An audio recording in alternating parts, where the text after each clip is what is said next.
그 내적 필연성에 따른 분배라고 하는데요. 그 내적 필연성에 따른 분배, 그것에 대해서 여러 가지 이야기를 좀 섞어서 이야기를 해볼까 합니다. 제가 아는 지금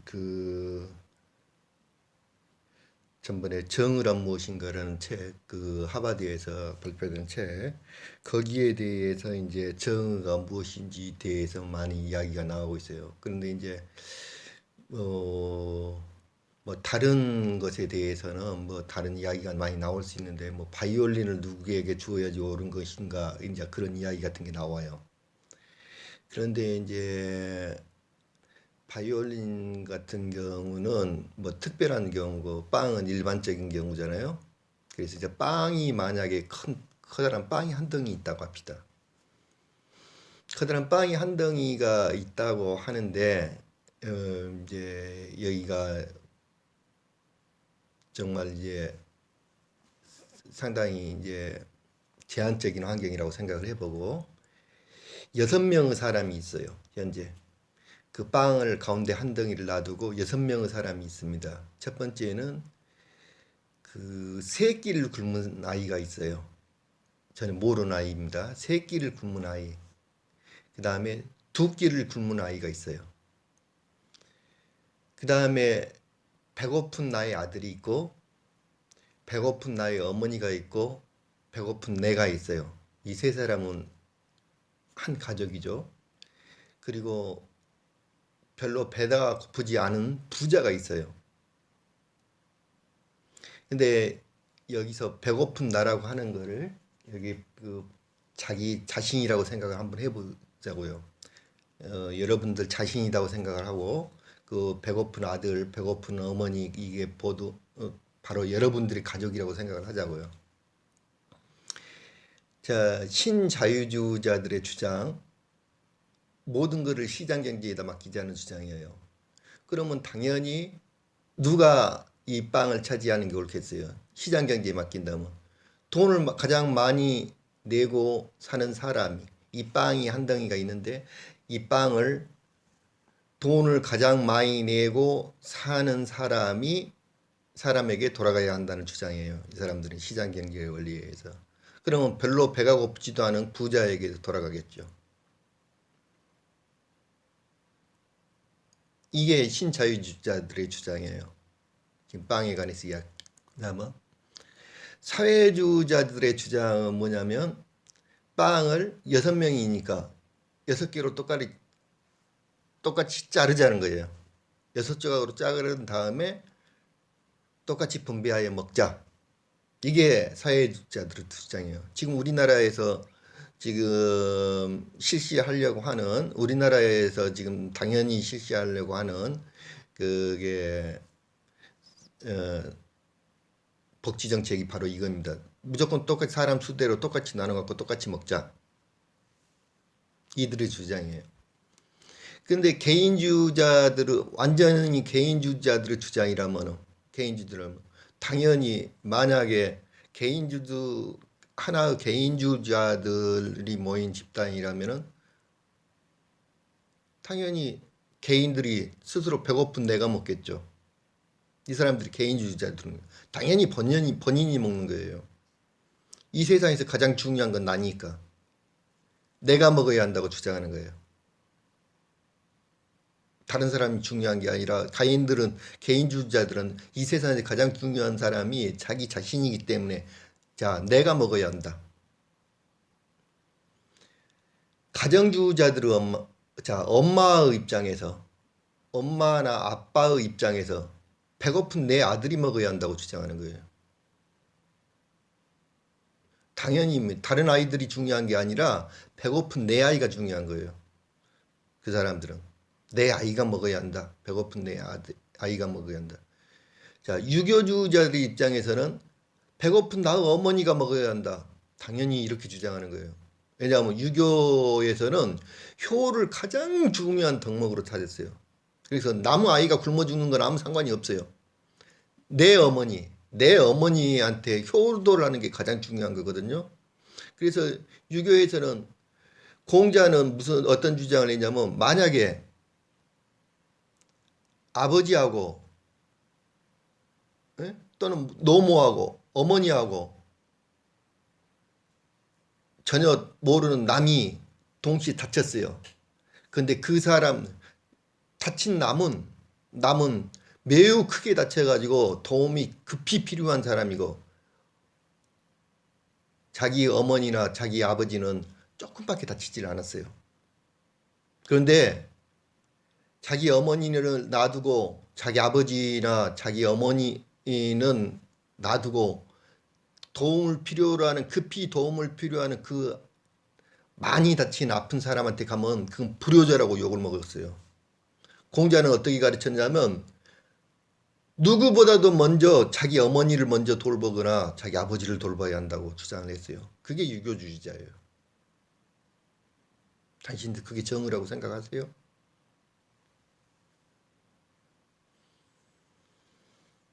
그리고 극단적인 정의론자들은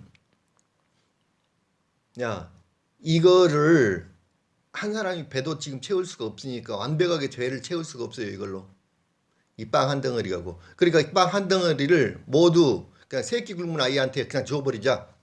어차피 배를 다 못 채우니까. 이 사람들이 극단적 정의주의자예요. 자, 우리가 또 다른 합리적인 정의주의자, 차별적 복지를 주장하는 합리적 정의주의자들은 빵을 4조각으로 나누자는 거예요. 빵을 4조각으로 나누자. 그리고 새끼를 굶은 아이한테는 2조각을 주자. 4조각으로 나눠가지고 새끼를 굶은 아이한테는 2조각을 주고 2끼 굶은 아이한테는 1조각을 주자 우선.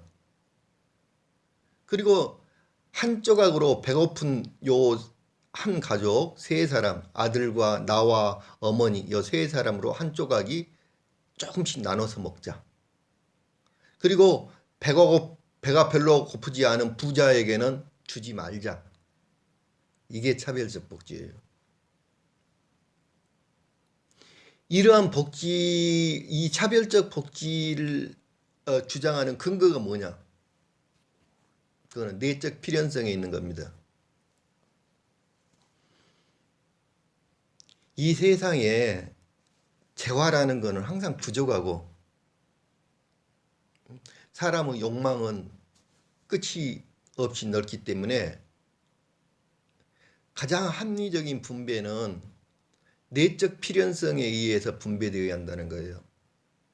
그래서 내적 필연성이라는 것은 그것이 가장 절실하게 필요로 한 사람에게 먼저 주어져야 한다는 이게 바로 내적 필연성이에요. 모든 물질들은 그것이 가장 필요로 하는 사람에게 가장 먼저 주어져야 한다. 그것을 근거로 하고 있는 거예요. 여러분들이 한번 판단을 해보세요. 어떤 주장이 옳은 건지.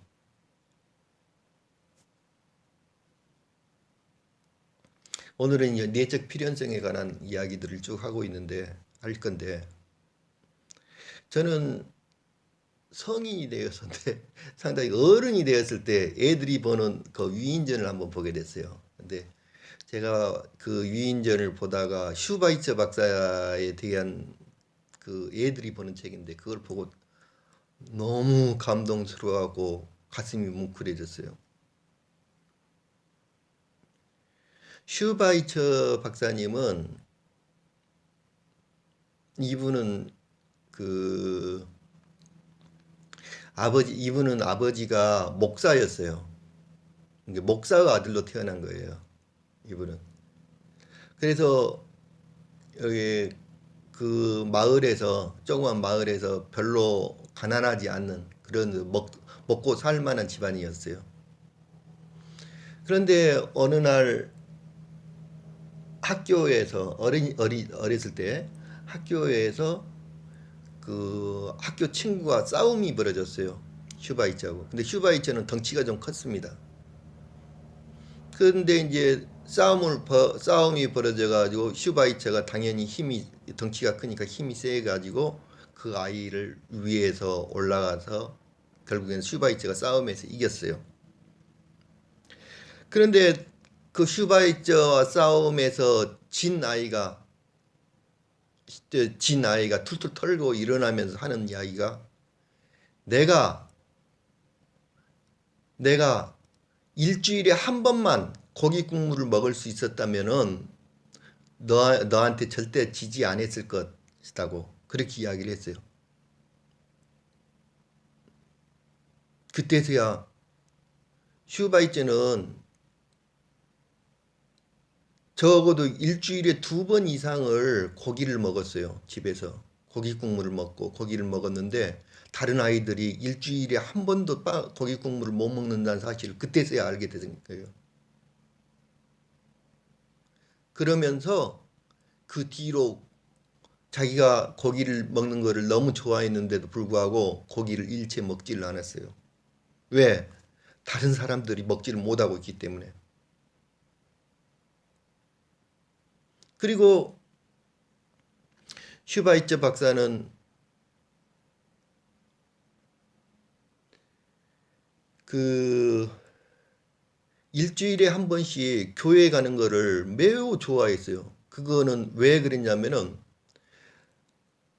매우 훌륭한 코트가 있었어요. 그 코트를 입고 교회를 가는 것이었기 때문에 그 코트를 입고 교회 가는 것이 너무 자랑스럽기 때문에 그 코트를 입고 싶어가지고 교회 가는 일이 즐거워했어요. 그런데 그 사건이 있고 나서 슈바이처 박사는 교회를 갈 때 절대 그 코트를 입고 가지를 않았어요. 왜? 다른 사람들이 부러워할 거 아닙니까? 그건 슬픈 일이거든요. 다른 사람들한테는 누군가가 자기는 누더기밖에 없는데 누군가가 훌륭한 코트를 입고 다니면 그게 슬픈 일이거든요. 가난한 사람들한테는.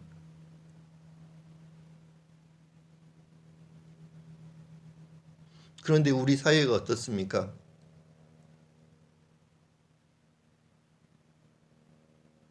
가난한 사람들한테 슬픔을 더 자극하고 있지 않습니까?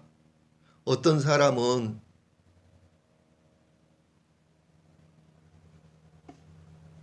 그 소형차도 없는데 어떤 사람들은 비싼 외제차들 끌고 다니는 게 그게 뭐가 자랑입니까? 슈바이처 박사는 다른 사람들한테 가난한 사람들한테 상처를 줄까 봐서 자기가 가지고 있던 그 자랑스럽게 생각하던 그 옷을 절대 입지 않았어요.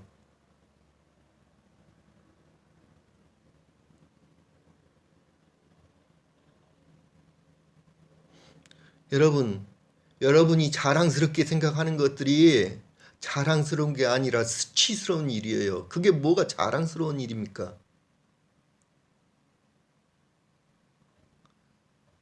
그 자랑스러운 일이 아니에요. 그건 수치스러운 일이에요.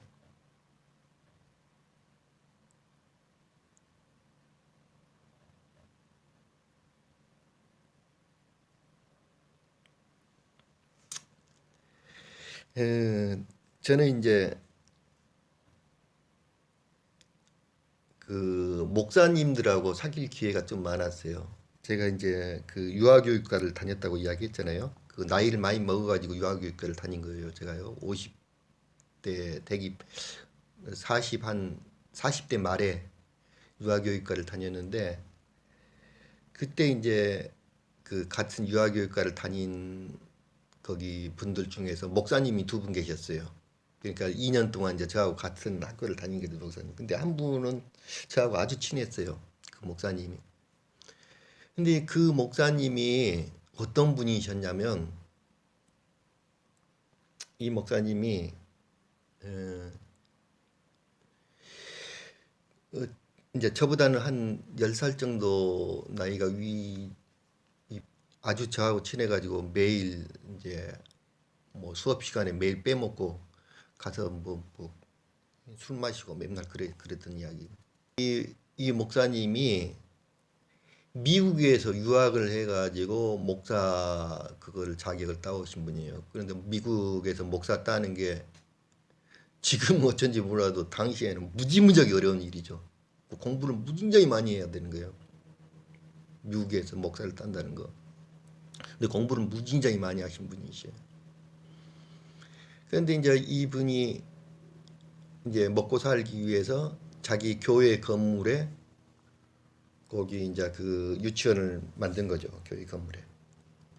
근데 이제 조그만하게 만들었으니까 별로 운영이 안 되는 거예요. 근데 이분에게서 놀라운 이야기를 들었어요. 이분은 이분은 한국에서 정말 어마어마한 큰 교회를 하고 있는 그 목사님들하고 친척이에요. 아주 가까운 친척이에요. 그래서 그분들이 자기 교회로 와서 여기 목회 활동을 해달라고 그렇게 요청을 했는데도 거기를 안 가셨어요. 이분은 거기를 안 가시고 조그만 교회를 지어가지고 그 목사를 하시는데 정말 놀라운 일은 이분은 성경에서 예수님이 남들이 보이지 않는 곳에서 기도를 해라고 그랬어요. 기도는 여러 사람들한테 다 보이는 데서 기도하지 말고 남들이 보이지 않는 곳에서 기도를 해라고 했다고 해서 일요일 날 교회에서 기도하는 게 아니라 자기 집에서 기도하라고 했어요. 일요일 날 교회 나오지 마라. 자기 집에 가서 기도해라. 일요일 날은 아무도 보이지 않는 데서 자기 집에서 기도해라고 그랬어요. 신도들한테. 이분은. 그러면서 그 대신 토요일 날 교회에 나와라. 왜? 토요일 날 교회에 나와서 교리 공부를 하자. 성경에 대해서 설명을 토요일 날 해주신 거예요. 그래서 토요일 날 나와서 교리 공부. 그리고 이분은 11조 내지 마라. 나는 예수님만 믿는다. 예수님이 11조 내란 이야기 안 했다. 하지 마라.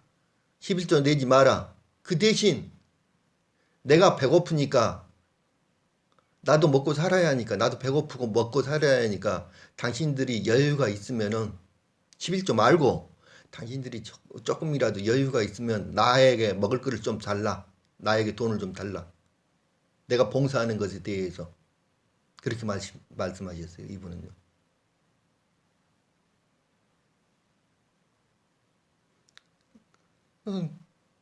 그러니까 교회가 제대로 되겠어요? 신도들이? 결국 이제 그만두셨죠, 교회를.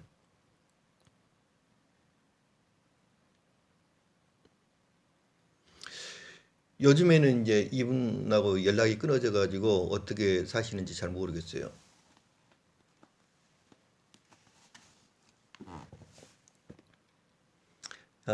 그런데 이제 제가 여기 페이스북에 이게 올라와 있네요. 그래서 한번 요 이야기 좀 한번 해드리려고.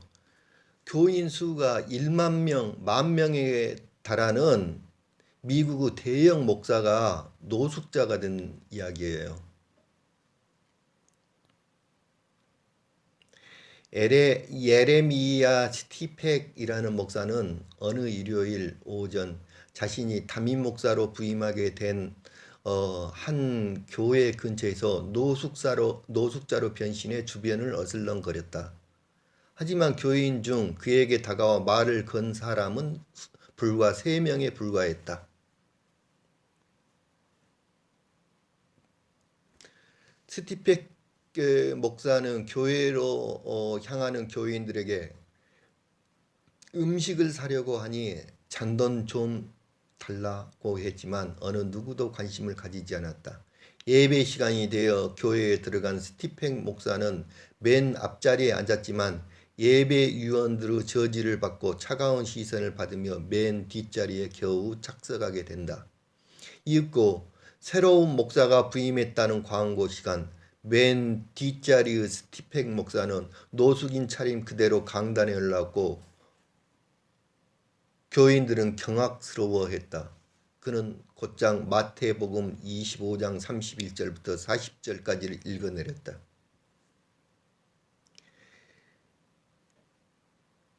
인자가 자기 영광으로 모든 천사와 함께 올 때에 자기 영광 보좌에 앉아 있으리니 모든 민족을 그 앞에 모으고 각각 구분하기를 목자와 양과 염소를 구분한 것과 같이 하여 양은 그 오른편에 염소는 왼편에 두리라.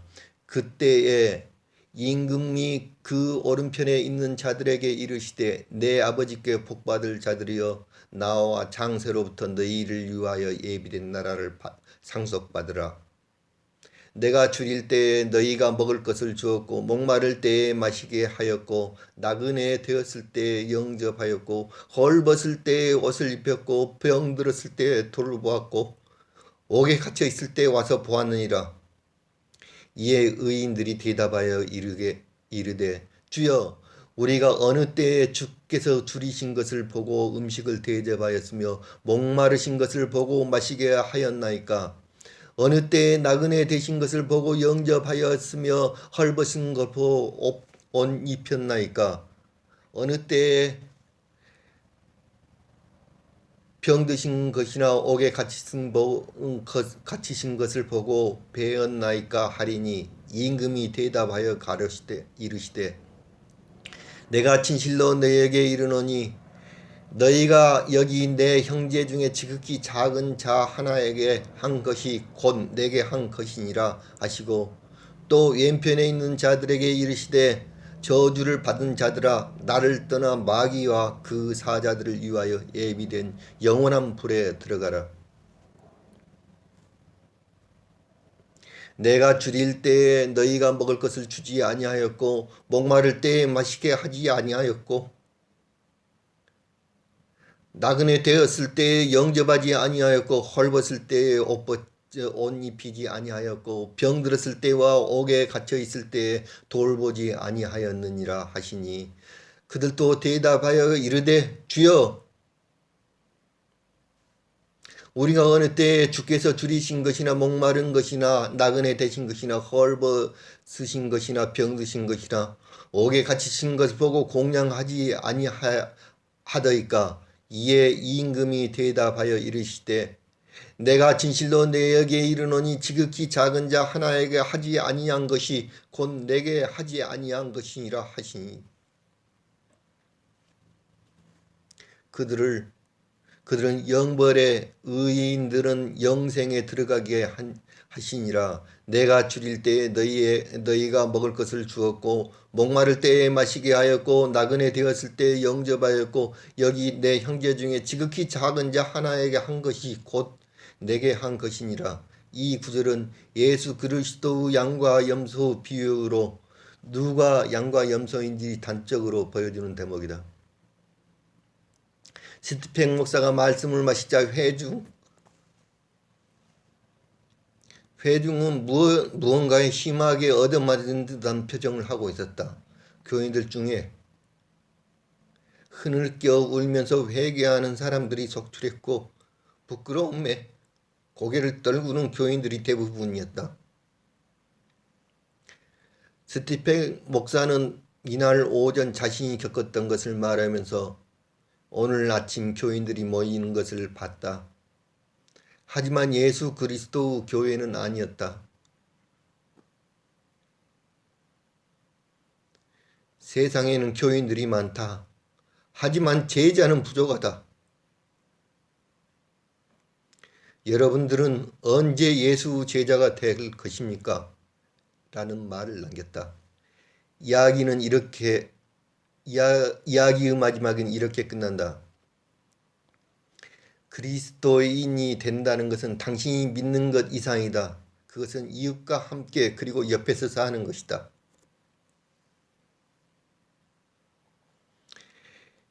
에레미야 목사 비유는 센고 연합 감리교회의 윌리 라일 목사와 많이 닮아 있다. 라일 목사는 지난달 23일 이 교회의 담임 목사로 새로 부임했고 부임하기 5일 전부터 직접 노숙자로 살았고 이 경험을 토대로 행함이 있는 신앙을 강조하는 설교를 했다.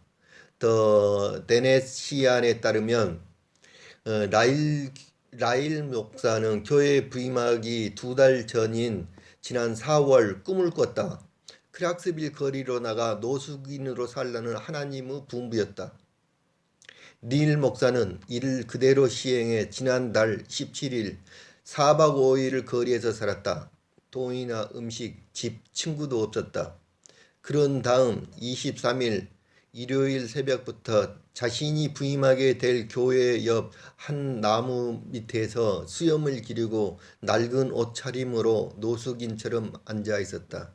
이때 20명 정도의 교인이 말을 붙였고 그에게 돈이나 음식으로 도움을 주었던 것으로 알려졌다. 그는 설교 강단에서 이렇게 말했다. 우리 교인들은 매주 주일 예배를 1시간만 하나님을 섬기기 원하는 것 같습니다.